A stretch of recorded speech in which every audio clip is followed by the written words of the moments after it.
Okay, please welcome Kumail Nanjiani. Did I say it right, Kumail? Yeah, you said it right. You just didn't say it with a lot of confidence, but that's okay. Well, I mean, the confidence comes but precedes me, so I don't even need the confidence. That's Kumail right. Nanjiani.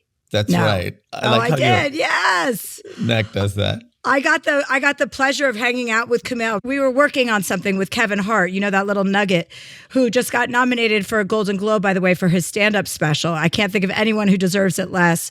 And I also got nominated. Oh my God, yes! You did? Yeah, I did not expect it. My special's not even out yet, but yeah. Oh my God. You know what? I was watching it yesterday. I watched Kumail's special. It's called Night Thoughts. It's going to be on Hulu, right? Yeah, December 19th on Hulu. December 19th, it comes out, you guys. And I was watching it, Kumail, and I was like, I can't believe that you got nominated either. I thought you wouldn't, if it's not out yet, you wouldn't qualify. Yeah, the cutoff is like December 31st. But yeah, I had such a great time doing that thing with you and Kevin. Well, first of all, now we're getting all carried away. Okay, let's go back to that. We filmed something with Kevin. You'll hear about that later. And another friend of ours, Keegan. And I hadn't really hung out with you, Kumail, I guess, ever, which is weird, but I assumed I had. Anyway, we had a blast. And Kevin just wanted me to be there because he needed somebody to drink with. Because Kumail and Keegan were, acting like normal people. But we filmed something around the stand-up world. And I had a great time with you, Kumail. I had a great time with you. It was so funny. And and Kevin's dynamic is so funny to me. I was laughing so much because, it's Kevin Hart's obviously he's an enterprise, right? He's not even a celebrity. He's like an enterprise rent-a-car, to be specific. A compact. So he's surrounded by all these people that he's the king of, right? And then you're there and the entire time you are just picking on him. It's so funny. I loved it so much. Oh, I'm so glad. I'm so glad you were there to witness it because it is really fun when he and I get together and do stuff together because I think he really enjoys the abuse. He does. I don't think he gets it very much. He's just, what's surprising about him, and I don't know him that well either. That's the most I've hung out with him, but I had hung out with him more than I'd hung out with you. He's a true comedian. He's loves comedy. He approaches it like a stand-up. He really so the ball busting and stuff. He's not like an actor who does stand-up. I know he started off as a stand-up, but he's still a stand-up.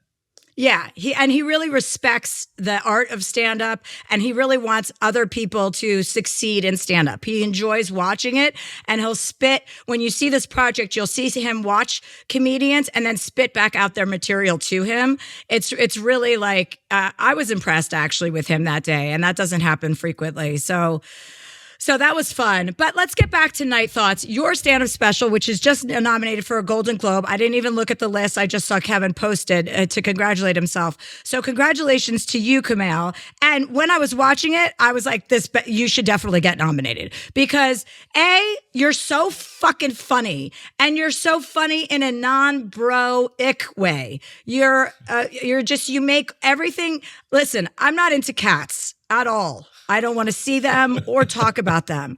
And you have a bit about cats that is just hilarious. And it was the only time I've been actively listening to a story about a cat for more than about 10 minutes. Thank you. You texted me yesterday, the opening, as soon as I walk out, you sent me a video of it. And I was like, oh, Chelsea's watching it. And then I got really nervous because I think you're really funny. I respect you, of course, and all that. I'm a fan. And I feel like comedians are the best critics of stand-up comedy because we see people getting nominated all the time for stand-up. And you're like, oh, that person should have been nominated. Should not have been nominated. They shouldn't have been nominated. But other comedians really, really know what good comedy is. So I was really nervous. I don't care what critics say. I care what comedians say about it. Yeah. And also, I would say as a comedian, It's very hard. I don't know if this is true for you. Tell me. I find it hard to watch stand up on TV. Like Yes. in live, you can get down with it, but watching people's specials can always be a little bit tricky. So that's why it was an extra pleasant surprise. I mean, I just was sitting here at my kitchen counter watching on my iPad, and the very first thing out of the gate that you talk about is the very first thing I mentioned to you when I saw you when we were doing our project, which are the muscles that are coming out of the back of your shoulders. I don't know. Are those called rhomboids or are they? What are those called? That's funny. They're called trapezoids, which is another shape. So you were close. There's two sets, Kumail. There's two that come over here, come out of your shoulder, and then his arm has an extra like series, or like it's like a mountain range, like a mini mountain range of muscles that comes out that I haven't seen before. I'm actually trying to bring it down, especially the traps. How long did it take you to acquire that body? Because you had to do that for your superhero movies, right? Yeah, I did it for my superhero movie. That took about 1.5 years. But when it really went nuts was in the pandemic. Like I had a full freak out in the 1.5 years that I did not leave the house. I talk about it a little bit in the special. And all I did, I worked out about 4 hours every day. I got really obsessed with it. And that's when I like sort of got really, really super big. And you just did that because you had nothing else going on, right? I had nothing else going on, and it was the only thing I could do where I could feel any kind of progress. I was like, oh, I can lift this weight today. I couldn't lift it last week, but I can lift it today. Nothing else was happening. Nothing else was real. I couldn't feel like I was moving in any direction except for working out.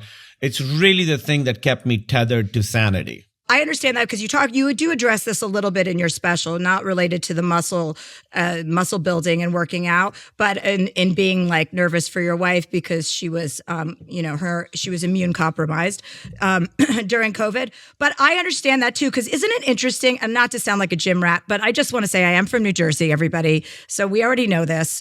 So I have a predilection for physical fitness. And when you do a set, when you do 3 sets of something and you do the first set and it's really challenging and hard, and then you go back and you do the second set and it's easier, you realize how quickly you can gain strength. And it is quite a motivating factor. I think what I've learned most from it is like we limit ourselves all the time. I can't do that, whatever. And with working out, you realize how much of those limits are based on the way we look at ourselves and not what other people tell you or what even the world tells you. So yeah, I never thought I'd be buff, and the fact that I am, I was like, oh, maybe what else is like available to me that I thought wasn't available to me? Accomplishable, right? Do you guys have more sex now that you have a bigger body? No, we have the same amount of sex, which is a very good, healthy amount of sex. But she does say it's like fucking the corner of a building. I like that a lot. It's I hugged a buff guy the other day who was like buffer than me, and I was like, I know exactly what Emily means. Yeah. And how did that make you feel when you touched his body like that against your body? It didn't feel good. It's not like, Pete Holmes, you're buddies with Pete, I'm sure. In one of his sets, he talks about how like a good hug is important, and he mentions me and says there's no catharsis. Like you need like cushion for a good hug. And I finally understood what he meant when I hugged this buff guy. Listen, as a woman, I have to say I disagree completely. I don't want to hug a cushion. I can do on my sofa. When I want a man who's got some muscles on him. He doesn't have to be a beefcake like you, but I wouldn't turn that away. I like muscles. Knowing somebody's spending that much time in the gym is a different story. Yeah. You want them to just be naturally, physically fit without doing anything. It is nerdy to like spend this much time doing this. It's like you have to have. Emily was like, if we first went out and you look like this, I'd think there was something really wrong with you. Okay, so let's talk about, first I want to talk a little bit about the special, because in the special you really do get emotional like 2 or 3 times you were teary-eyed at the gratitude you were feeling towards filming your special back in Chicago where you started stand-up. You filmed it at the Vic Theater. So you started out as a stand-up, and you remind people that you're not an actor trying to do stand-up or attempting to do stand-up off of the back of your success as an actor, but that you began as a stand-up. And you also talk about, you mentioned therapy a lot during the show, which was really nice to hear from, as a woman, hearing it from a straight man. It's always refreshing for men to be talking about therapy. And then your cat's name is Bagel. So let's start with your cat. How is she? She is not with us anymore. Okay, great way to start. So this is a great beginning, and hopefully you'll be able to, I don't know, maybe you will cry. Maybe I can make you cry, Kumail. You know what? We got a new, you don't like cats, so this won't be, we got a new kitten a month ago. And that was the first time I was like, oh, it's okay. I've got a new thing to focus on. And literally yesterday, when the newness of the new kitten sort of went away, and I love this kitten, I started missing Bagel again. And I hadn't missed her for a month. And I just miss her. So, but you know what? She was 17. She led a great life. And, it is what it is. Do you have dogs? Are you a pet person? I do. And what I want to say to you about this is I always have a dog. I always have one dog, and sometimes I have 2 dogs. But as soon as one of them starts to go downhill, I acquire another dog. Always, because I don't have time for grieving. I want to transfer my love to another person or dog immediately. And I find that to be a great approach to kind of like, listen, rescue animals or cats or dogs, whatever, even if they're not rescues, they're not going to be here forever. And we know that going in. So you kind of have to I just want to kind of get ahead of it. And it's not like it's a person. I don't grieve for my animals like they're people. I don't think that my dog crosses the rainbow highway or whatever when he goes to heaven. I don't talk like that. I just want them. I love dogs. I love having a dog in my house. And so I'm very pragmatic about it. But I understand that other people are much more sensitive.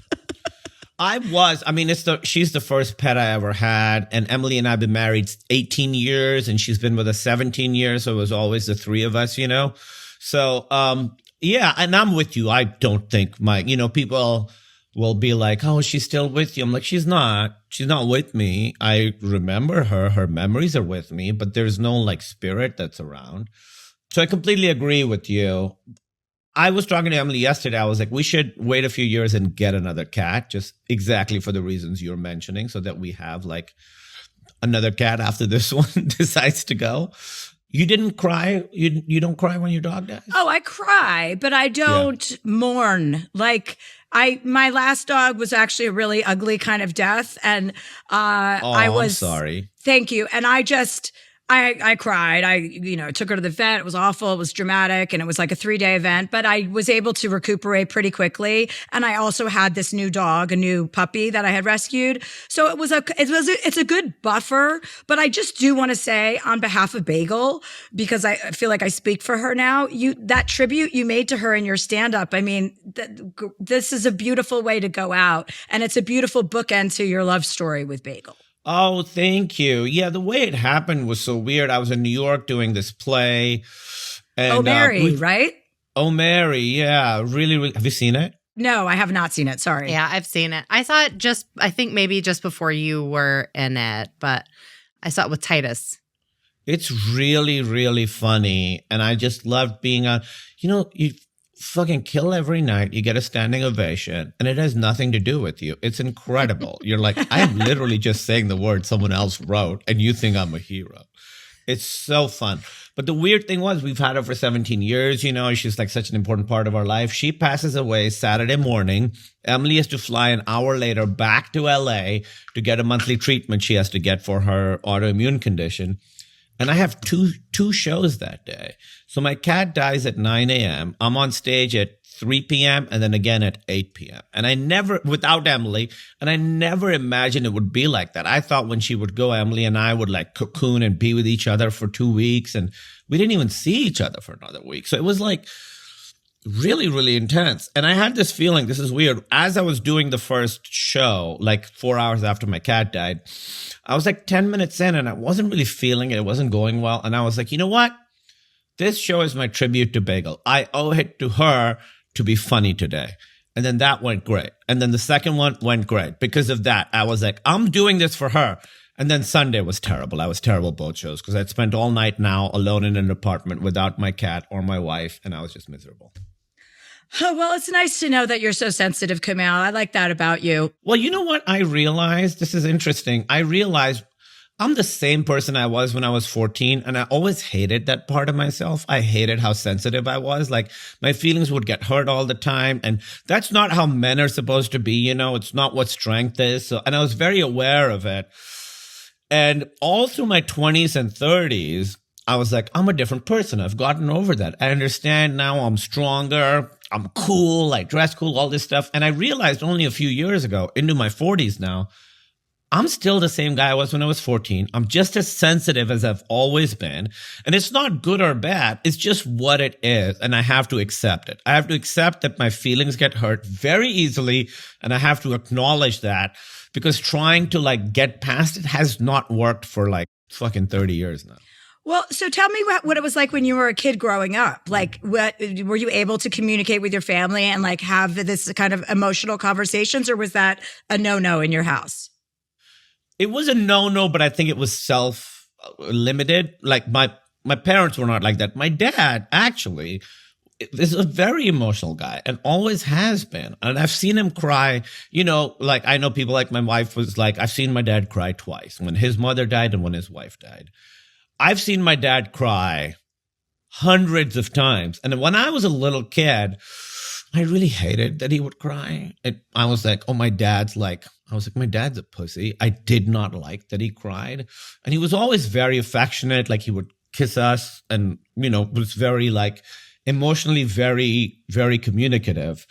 But for me, I did not like that about him. And now when I look back, I'm so grateful that I had him as like a model for how to be like a man who is connected with his feelings. I was not connected with my feelings. And I had a real anger issue. I would say probably from the age of 10 to kind of all through my 20s and a lot of my 30s as well. But really when I was 13, 14, 15, I was a nice guy. Nobody saw it except my parents. But when I would get angry, and I was so angry I wanted to burn the world, and I could not.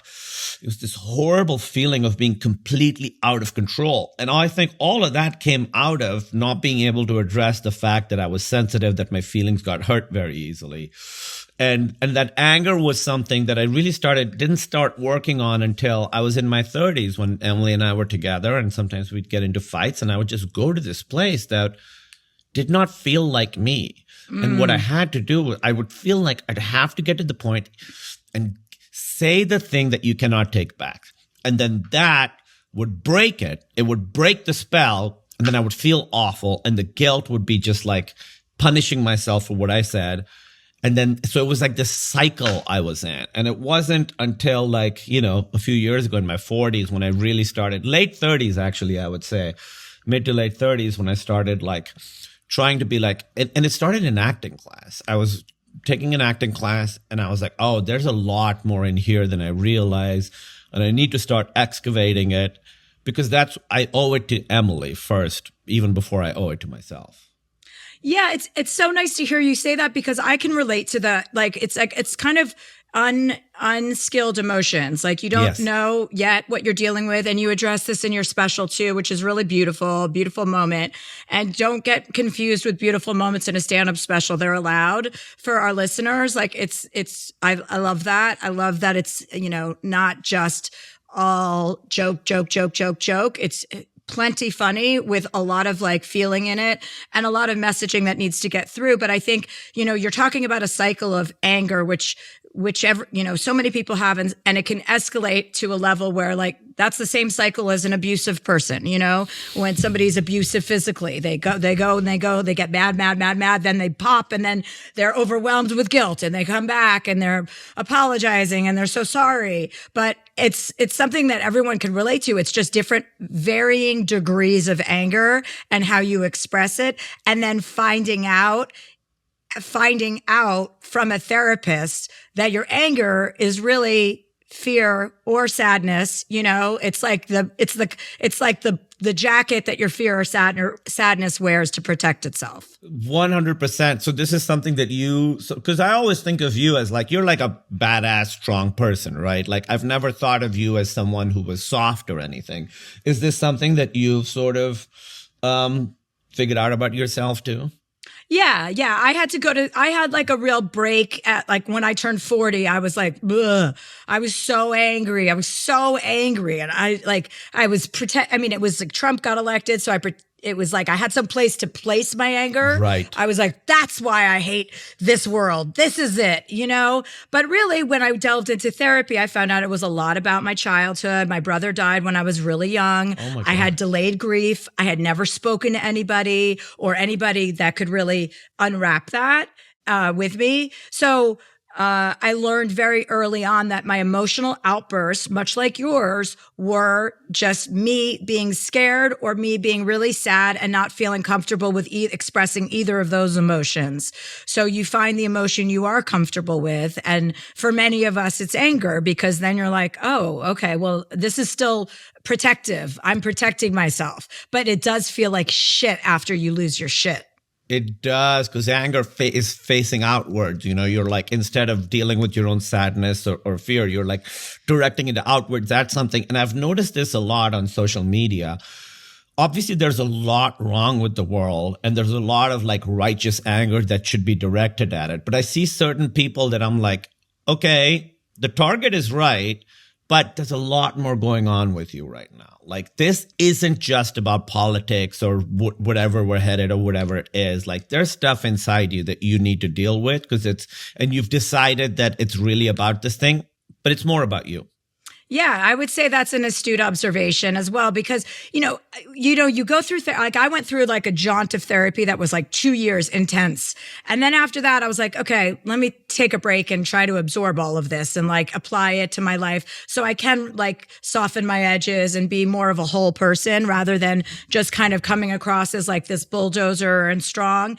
And then that takes a bit of time too, to adjust your personality, because you're like, who am I now? Am I the same person or am I a different person? And you're kind of trying to take the best parts of your personality and bring them into the present. And then you're like, but how do I get rid of the bad parts? And it's just always a moving puzzle.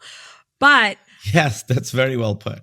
But I was reading this book recently, and it was talking about intergenerational trauma, which is something we all suffer from. And I'm like, oh, fuck. Now we've got to deal with my fucking generation, all these families. Like, we were in the Holocaust. I got to go through this now.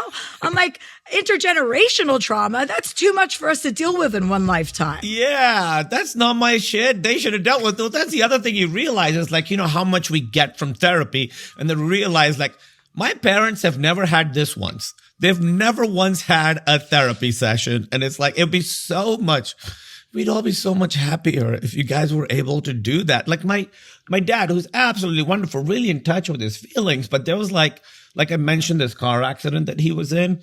And for 2 weeks, he was just like really depressed because he got so scared. And I was like, Dad, you should talk to somebody. He's like, nope. And then he just kind of muscled through it. And then a month later, he was like, okay, I'm fine now. So whatever the process was he did, I don't know how deep he buried it or whatever, but it's like, it just feels like to a lot of people, therapy is a defeat. And it's really not. It's just what is required. We're really fucking complicated and we're dealing with a lot.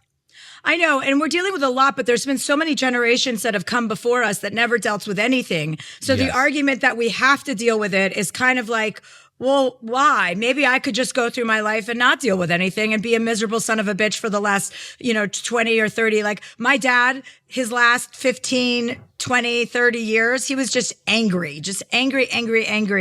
And I'm like, oh, well, if he had had therapy and become like a self-actualized person, he probably would have been a lot different. But like, to what avail, right? Like, we sit here kind of like like navel gazing. People are like, oh, it's, especially LA. As soon as you come to LA, it doesn't matter what country or cultural background you're from, you end up in therapy. Yeah, it's too much. People here are too self-actualized. Some of these people need to start bottling shit up again. Do you and your wife go to couples therapy? We don't anymore. We did. I think we started in the pandemic and we did it for about a year, started off every week and then every other week. And it was really, really remarkable. First of all, Emily and I are both very smart people and we pride ourselves on that. And we were talking to this therapist and we were like, I think she's smarter than us. Like she really fucking knows us and it sucks. It sucks that she's so smart. But she gave us basically the tools. We realized, if you really want to get into it, that as couples, we were stuck in the same patterns from like the beginning of our relationship. And there's two sort of things. One, we met, she was in the audience, I was on stage. So even though there wasn't really there's never been a hierarchy between us. There's never been like a dominant one. But because of that, she had a day job. I was following my dreams. That pattern became very established in our lives where like she basically makes sacrifices for me. And we'd been living that for over 10 years, that thing where it wasn't equal. It was kind of one way. And the other thing is when she got sick, which we made a movie called The Big Sick about it. And it's mentioned in the special. When she got sick, that pattern that developed from that ultimately ended up being replayed over and over and over and over in our relationship. And we didn't realize that. We thought we were over it, but it wasn't until talking to the therapist that we were like, oh, all of our problems go back to those two things. One, that she sort of sacrifices herself for my needs and goals. And two, I sort of feel like I need to control her so she won't get sick again. Pretty horrible. Oh, yeah. That's really interesting. And how do you address that? I think trust. I have to trust that she understands how to not make herself get sick. I was just very judgmental when she was like, be out late at night or whatever, where I was like, any of these things can trigger another episode. How dare you do this to yourself? Like that was the thinking, that was the feeling. And it just got to, and she's been for years being like, you have to trust me. I know how to take care of myself over and over. But understanding that, like, oh, that's what this is. It's really about trust. That's what it was. And the other thing we did was, as traditionally a very closed off man, there was just a lot of times I would not admit things to her. Like if I'm starting a new job, I'm nervous. Am I good enough? Are they going to find out I suck? Whatever it is, I would keep that to myself. And I was just really anxious all the time. And then I started like really telling her like, hey, I'm starting this new job and I'm really scared. And I thought saying it out loud would make that thing more real. It's the opposite. It makes it less, it takes its power away. And then we did this thing where I think for a couple months, every day we had to share 3 vulnerable things about ourselves that we had not told the other person about. Big things, small things, whatever it is. And that really, really helped. And now the goal between us truly is 100% transparency. Like, and that could be, I'm scared, or it could be like, hey, I was at this place and this girl hit on me. Like everything, we say everything. Wow. And how does that, so I'm sure that makes the relationship even stronger. It's interesting what you just said about naming something and saying it out loud, because, there's a philosophy a lot of people have that whatever you focus on gets bigger, right? Or whatever you focus on gets bigger. And actually even saying something out loud can make it bigger. But I also am I subscribe to the same philosophy you do, that when you do say it out loud, it also can dissipate. So it's interesting because, Catherine, this has come up a lot on the show, like whatever you focus on gets bigger. Like if you're obsessing over something like Kumail, right. I guess this applies to keeping it in, because like Kumail, if you're obsessing about being not good enough for a role, or are you going to fit in, or is the director going to think you're, good enough?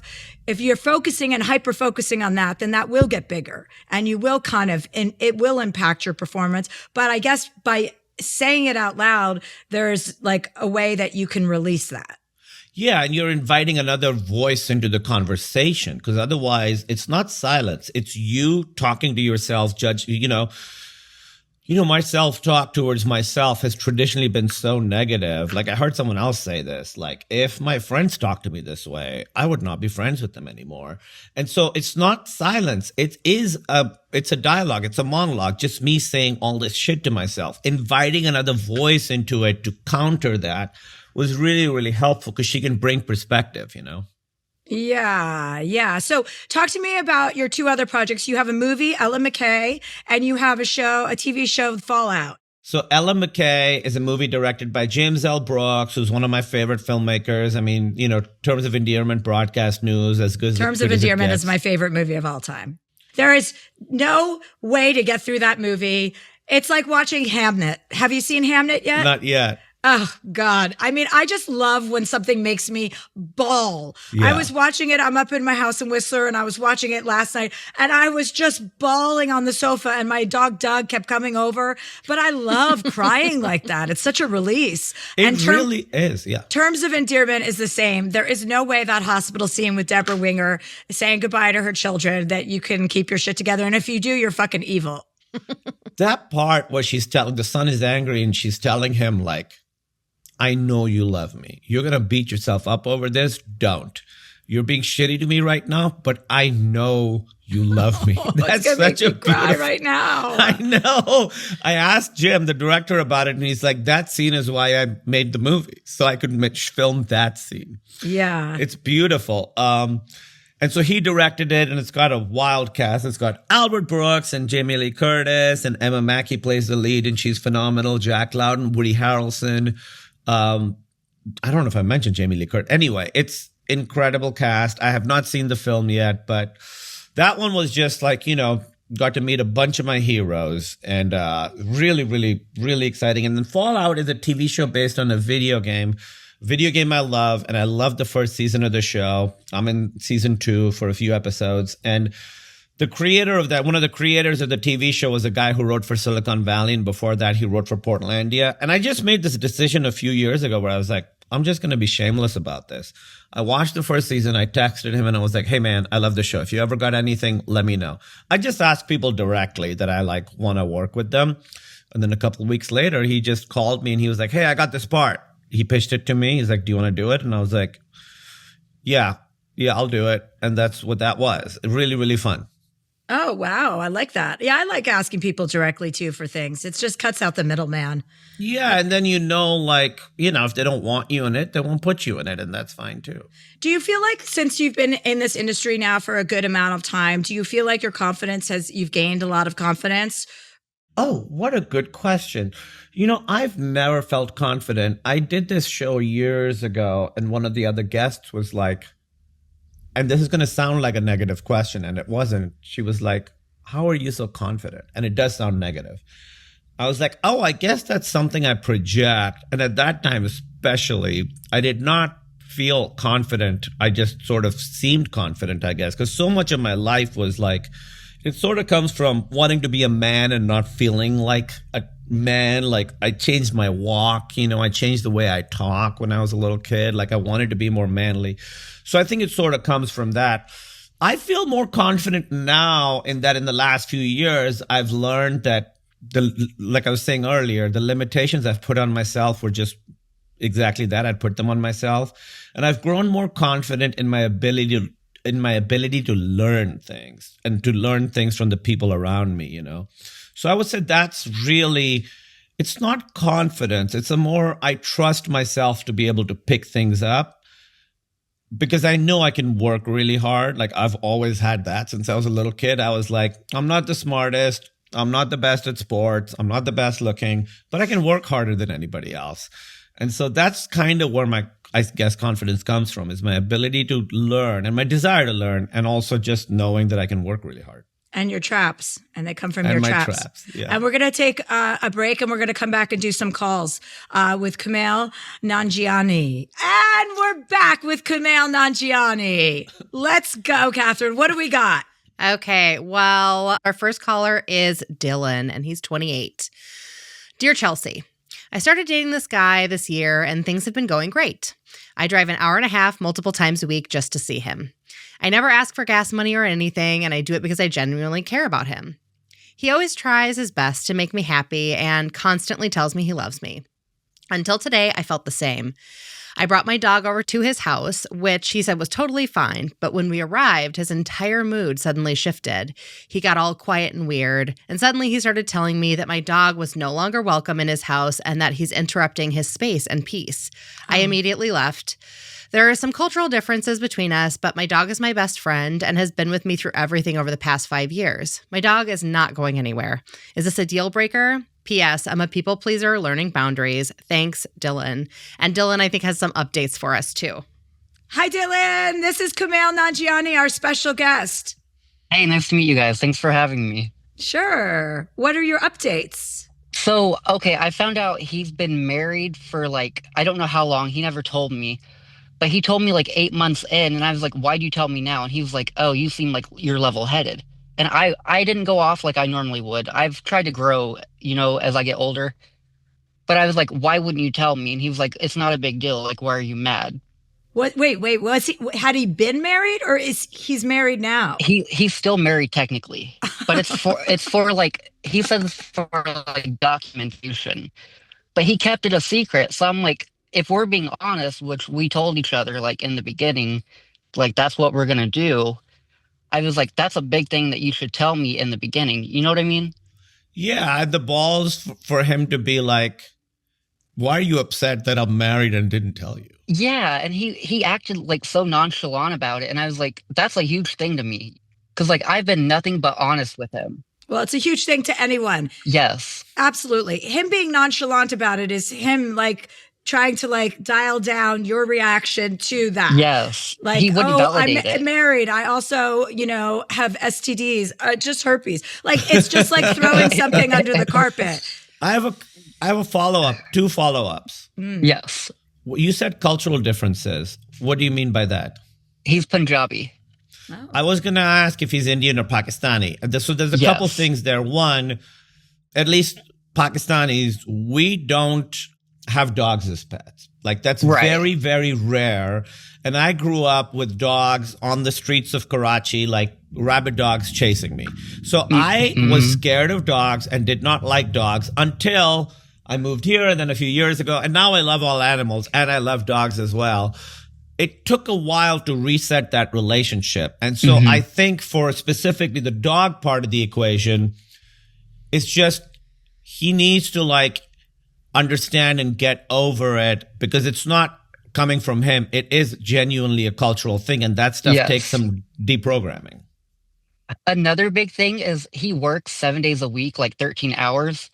And I've asked, can I get 1 day of your time? And he'll be like, yeah, I promise. And it never happens. So he's so family focused, which I love, but he's convinced that if he doesn't support his family, something's bad's going to happen. And in doing so, he's pushed me away. He's not willing to put in the effort. I feel I want him to understand me and everything, but he doesn't even understand or know himself. He hasn't had the time because it's so survival focused. Well, let me ask you this. Is he married to a woman? Yes. And is it a visa situation? I believe so. He's been kind of quiet. He hasn't really filled me in a lot on it. But he's not romantically with her. Yeah. So that's a thing that happens where people marry for green cards, and then it really is a business relationship. So I see he should have still told you from the beginning, because in his head, this relationship is different from the way the relationship is to the way it sounds is different than it is in his head. In his head, it truly isn't a big deal. He should have told you. I'm not apologizing for him, but I know this situation. Right. The other thing is he has a Punjabi Indian family. Have you ever met them? No, but he's told his cousins that he has a girlfriend. So I'm the girlfriend in his mind. So see, that's the other thing is, sorry, Chelsea, I feel like I'm really monopolizing. No, I fucking love it. It's first of all, I had no idea you had ESP. So this is perfect. He's a palm reader. Well, I just have been through this. For me, my wife is white. My brother is getting married to a white person next weekend. It really took. I hid from my parents that I was dating her, and because culturally it's not okay, and it didn't come out until my wife got really sick, like when we were first dating. And at that point, I was just too emotionally exhausted to not tell them about her. And that's what prompted it. Otherwise, I don't know how long it would have taken. So I think that's the stuff. He may not be out to his family. And if he isn't out to his family, yeah. So, there's like a weird thing here. Again, not taking his side. Emily took years to figure out that she's never going to understand the relationship that we have with our culture and the relationship we have with our parents and family because of our culture. And this is something that I'm seeing my brother, who's now about to get married. I'm seeing his fiance dealing with it, where you're trying to sort of understand this stuff. And at some point, for Emily, it was like, you just have to accept that there's some stuff that you just do not have access to. Like, there are so many things that I can't be honest in front of my parents about. And she's like, well, it's got to be complete honesty. And I'm like, it's really not like that. Like, it really isn't. It's kind of impossible. So for him coming out, that's a personal journey. Like, people have to decide when they're ready to do that. Of course, he's being a coward about it. But so it's I would say it's sadly got nothing to do with you. It's got to do with his own situation. And it is a complicated situation. And of course, he should come out. But there's a lot at play culturally. Like, this is like heavy old shit, Yeah. Like, for me, I don't mind that, like, he's not out to his family. It's more like he keeps telling me I'll make time for you. And it's like the empty promises. Like, I keep getting resentments for him, and I don't want that. No, it's not good for him or me. That's fear too. It's how I was with Emily when we were first dating. I was scared of getting too close to her. We had this rule. Emily mentioned it to me 2 days ago. We were laying in bed in the morning, and she was like, remember when you had this rule that we couldn't see each other 2 days in a row? And I was like, oh my God, why did you put up with this? Seriously. Yeah, it was fear. It was fear. I was scared. Like, if I get too close to her, that I have to tell my parents. And my parents accepted her, and they're wonderful, and they're very close. But with some families from Pakistan, India, the threat of being excommunicated from the family is very real. Like, I know situations where they're like, they just never talk to each other again. Yeah, I have a lot of friends that are like Hindu and Sikh. So like, I get that. But like, I feel like I do everything for him. And I mean, I do it because I want to. But also there comes a point where you have to meet somebody in the middle. And I feel like he cares about me, but like, he's also like, his behavior is like, I don't care. How long have you guys been together? A little over 9 months. That's a long But time. he asked me out, and in my mind, like, now I'm like, why would you do that if you know you're not emotionally developed or ready? I think he lacks that, because I called him crying the other night, and he was like, I'm not going to talk to you if you're crying. He's like, God. He was like, I hang up on my mom when she's crying. I don't want to deal with that. Well, so I guess there's two things here. One, a lot of this behavior has nothing to do with you. It feels like he has some personal growth to do and a lot of cultural stuff to deal with that can only be dealt with once he's achieved that personal growth. And two, I guess you decide whether that's something you want to hang around for. Yeah.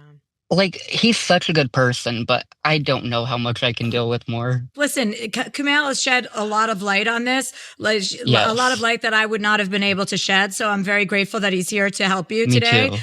So, Catherine, great for lining up these questions specific also for this episode where we have someone who is more well-versed in all of this cultural stuff that you have to deal with. So while you can have compassion for him and understand that his culture plays such a big role in his life, his relationship with his family, all of these things, even the relationship with dogs, like Kumail telling us that is like, it really sheds a lot of light, but it doesn't really it doesn't really make you're not there just to wait until he starts to get his shit together. There's a couple of things that are not really tolerable. One is like, and unwilling to be open to trying to understand your relationship with your animal because that's your dog is not going anywhere. And the other thing that is really not acceptable is for you to be upset and him not to be able to have the emotional bandwidth to deal with your upsetness. Like you crying can't be a reason for him to hang the phone up. So I think like there are some boundaries that he's crossed that it might be helpful for you to write down rather than having a conversation about and saying, these are the things that I'm not okay with. It's been 9 months. I understand culturally, even, relay what you learned on this phone call, but also just say like, these are kind of things that are non-negotiable for me. So if you can't make the effort, like to actually figure out how we can take the next steps and you can be more open to my personality, to my lifestyle, to my culture, where we can kind of join our cultures together, then there's a lot of red flags here. And I understand where you come from, but you also need to do some work.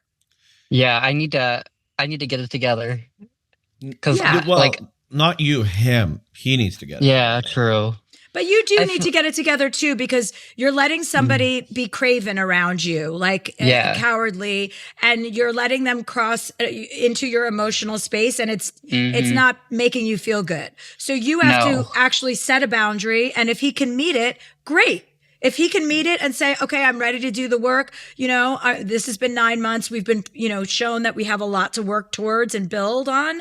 Great. But if he can't, then that's your answer. I don't know if he's willing to put in the work, and I think I know in my heart what I need to do, but it's that people pleasing part of me that like wants to hold on to the littlest thing, but in doing so, I hurt myself, and it's not worth it.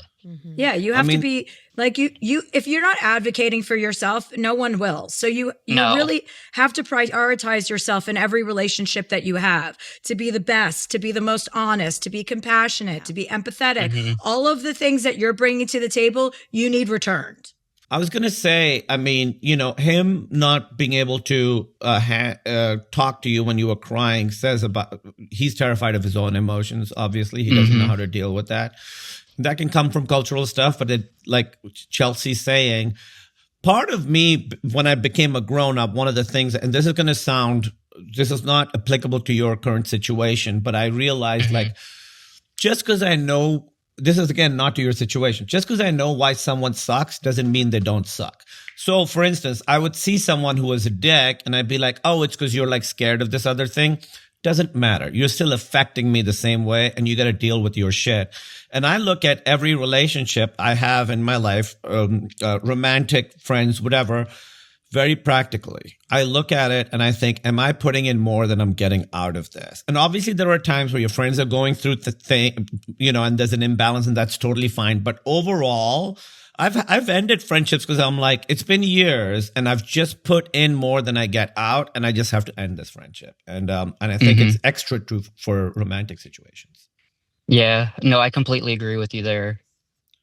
I think just sticking to what I know and what I need to do is going to be something I need to focus on, especially like if I want to be happy and like have a good future. You know what I mean?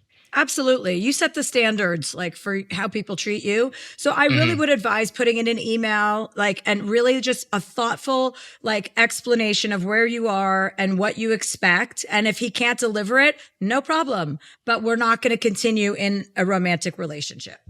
No resentments. It is what it is. You know what I mean? Yeah. No harm, no foul. Yeah. All right, cool. And keep us posted. Will you please let us know how that goes? Check in. Yes, I will do a follow-up. Thank you, guys. Okay, love thanks, it. Love it. Dylan. Bye. Nice meeting you. Bye. Thank you, guys. We're going to take a break and come back and wrap up. Maybe we have a quick one, Catherine, to wrap up? Yes. Okay, yes. great. Okay, so we'll take a break and we'll be right back with Kumail Nanjiani. And we're back with Kumail. Kumail, that was very insightful. So first of all, thanks for fucking bringing it, because if you hadn't been here today, I would have been like, I would have had no compassion for that other guy. Well, I just understand the situation. However, what you said is very right. He's got to figure out what's right for himself, whether dealing with all this cultural baggage, whatever it is, it's all real. It's there for a reason. However, if this person's not meeting you, they're not meeting you. It is what it is. Right. Okay, Catherine, what do we have to close out? All right. Well, I've got a question about tipping. So Regina says, I try to be a good tipper, tipping at least, but usually over 20%. My Great. dad, on the other hand, is a horribly embarrassing tipper. Anytime we go out to eat together, I overtip on my bill and hide money under my plate to make up for what he shorts them. A few weeks ago at a family dinner, tipping was brought up, and I explained that you should tip well, especially if it's a slower day for the restaurant because of how little waitstaff are paid by the hour. Minimum wage where we live is $2.15 per hour. He couldn't believe it was so low. He and his girlfriend Googled it and were blown away. She even said, wow, that's not much at all. Fast forward at dinner with him and his girlfriend the following week at a restaurant that I visit weekly. He offered to buy my meal. It was super sweet of him, and I was really thankful. He's known to be really frugal in general, so him offering to buy mine was a pretty big deal. Anyway, after receiving fantastic service, when it came time to tip, he looked at his girlfriend and said, I didn't bring cash. Do you have tip money? She pulled a thick stack of cash from her purse and handed him a $5 bill. Our bill was $83. Not only did he tip $5 on an $83 bill, he called for the waiter and handed him his tip to ensure he got it. I was so embarrassed, so much so that when they were standing up to gather their things to leave, thinking they were distracted, I turned to the waiter and said, my dad's a horrible tipper. I don't have cash on me, but I'll bring some back for you. Well, I turned around and my dad and his girlfriend were looking at me with a look of disbelief. They clearly had heard what I said. Good. I could have crawled under the table. I came back later that day and gave the waiter a 20. Them catching me talking to the waiter has been weighing on me hard, and I feel awful. He was being nice by buying my dinner. We had a great time until the check came, but he knows how I feel about tipping. I eat at this restaurant a lot. I know the waiter well, and I was so embarrassed. Am I the asshole for telling the waiter I'd bring him more money and adding tip money behind my dad's back? I know I should have waited until we left to avoid being caught, and we'll do that going forward, but really, should I let it go and move on, or should I tuck my tail and apologize for lying to his face? P.S. My dad is not hurting for money. It's just who he is. Regina. No, Regina, you're totally in the right. In fact, Yeah. I was going to say, make sure you humiliate him every time you go out to dinner and say, I'm so sorry about my father's tip. Here's an extra $20 to make up for it. My father once came into a restaurant that I was waiting tables in and didn't leave me a tip. Like, that's how penurious my own father was. And wait, I have an even better story. A few months ago, I was doing some shows in the Hamptons, in West Hampton. And we, like, my crew and I went out before, right? I had a bunch of friends there. And my assistant, one of my assistants was with me. And he always pays, right? I get a DM. We go out to this beautiful dinner. They send us all this free food. They're so happy we're there. Couldn't have been more pleasant. I get home that night and I'm going through my DMs on Instagram. And the server goes, was something wrong with the service? You only left 15%. And I was like, what? No, I all I do is talk about tipping, and I've been a waitress. I know it. And I run downstairs to Carl. We're in this house. I run downstairs. I'm like, Carlos, did you only tip 15% at that fucking restaurant? And he's like, what? I'm like, this guy just DM'd me. Look. And he's like, oh my God. I just tried to add it up quickly in my head. I go, you can never tip 15%. It's got to be, especially from someone who could afford it, 25%. 25% if you have money. I understand a lot of people don't have excess cash. I get that. But also you have to understand waitresses, servers work on tips. So like he went back, he had to go back with an envelope with more cash the next day, walk into the restaurant and be like, I'm so sorry. I'm with Chelsea Handler. She got your DM. We're so sorry we didn't leave the But right good tip. for him for reaching out, too. Carlos goes to me, he goes, I can't believe that guy DM'd you. I go, I can. I want people to tell me if I'm misbehaving. Absolutely. Don't you agree, Kumail? It's better that he DM'd you and didn't tell his friends like Chelsea Handler's a bad tipper. Yeah. Like yeah. this is way better. I could not agree with you more. Fuck that dad. Because I was going to be like, maybe it's a financial situation. Right. If he can afford it, you have to tip well. It's a hard job. They're bringing you your food. It's a hard job. And I've worked in food service and yeah, especially for us, people know we can afford it. We really have to, but you have to tip at least 20% because they don't make a living wage otherwise. Right. 20% is like the minimum. And you also are paying taxes. You have to understand servers are paying taxes. If you leave a tip on a credit card, they're paying taxes on the amount that you tip them. So it's always better to leave cash, but keep that in mind. Like they're not just getting that tip scot-free. They have to pay taxes on that in almost every state. So it varies from state to state and that changes all the time. But just keep that in mind when you are going out to eat. And if you can't afford to tip, order some fucking takeout then, and then you can tip 10% or 15%. Yeah. And I think one way around this, and maybe it will sort of like jar something loose for your dad, is just to be like, even if you're covering your own meal, be like, let me get tip. I got tip. Absolutely. Yeah. To our person that wrote in, you should not be apologizing to your father for his bad tipping. He just learned how much they make an hour, which is less than $3. And he still wanted to tip $5 on an $83 bill. No, why are you putting your tail between your legs? His tail should be between his legs. I would encourage you to, every time you go out to dinner with your father, to take out a $20 and go, Dad, you're a terrible tipper. I'm sorry. Like, it's embarrassing. That's the truth. When I go out with friends and they're like, I want to cover it. I know which friends. I'm like, all right, I'm going to like have to hide and put some money down here because it is embarrassing. Tip is not extra. Tip is part of what you owe the restaurant. Exactly. Okay, well, Kumail, you've been an absolute pleasure. I love talking to you. You're so great. Your stand-up special is so fucking funny. I hope you win a Golden Globe.